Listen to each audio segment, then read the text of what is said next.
Hi, my name's Ed Laine and I'm your real estate insider. I'm also one of the founders and designated broker of Miller Laine Properties, and this is your market recap for October 2015.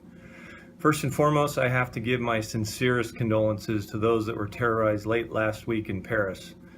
There's no place for these sorts of actions in the modern world, and I hope and pray that not only the perpetrators but those behind them are brought to justice. So on to the market overview for the Seattle metropolitan statistical area. So October can be described in one word: velocity. The market is still flying and the momentum is likely to carry us right into the holidays. This October, over 9,000 contracts were put into escrow. That's up almost 8% over last year. Total available inventory is at 18,068 homes, which is down over 23% from last year when it stood at 23,500. That is a huge drop. Prices are up almost 10% over the same period last year, putting the median price for this area at $318,000. We're still at historic lows for inventory though. The entire MLS has only an average of 2.33 months of inventory, well below what is commonly held as a, quote, balanced market, and that would be 6 months of inventory. And in King County, where Washington State's largest and second largest cities are located, Seattle and Bellevue respectively, there's only 1.29 months. That's barely over 5 weeks of inventory. That's right, we're measuring inventory in weeks. So what does this mean for buyers? Well, first of all, you got to know your limits, but you also need to be aggressive. Don't even get in the car with an agent without a pre-approval letter. That's right, pre-approval, not a pre-qual, but a full-blown approval. What you want is a letter from your lender that says it's subject only to a purchase and sale agreement and an acceptable appraisal. Now, for sellers, well, you need to get on the market now. Don't let the holidays influence your decision. The reality is, it's a great time to sell. The market is starving for your property. And remember, the top 7 reasons not to wait. Well, number 1, there's relocation buyers aplenty out in the marketplace right now looking for homes. Number 2, purchasers that are in the market looking for homes right now are very serious and they're ready to buy and buy now. You can also, if you're concerned about traffic through your home during the holiday seasons, you can even restrict showings so that you don't have that interference or that worry, and your agent can help you do that.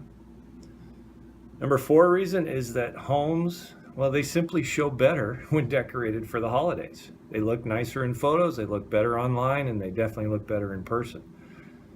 Number 5 reason is there's less competition, and that means other homes that are for sale. So that's a benefit to you. Number 6, the supply of listings will increase substantially after the holidays, and at that point you'll have much more competition. And the last, and probably one of the most significant reasons, is there is a step function increase in the number of homes that sell in March. And if you do the math backwards, you realize that if they're going to close in March, that means they went under contract in February or January or maybe even in December, 1 or 2 months before March. So your opinion of selling in the spring is likely later than when buyers who intend to buy in the spring start looking, which is typically right around January 2nd, when the hangover from the holidays is over. So now you need to make sure you pick the right agent.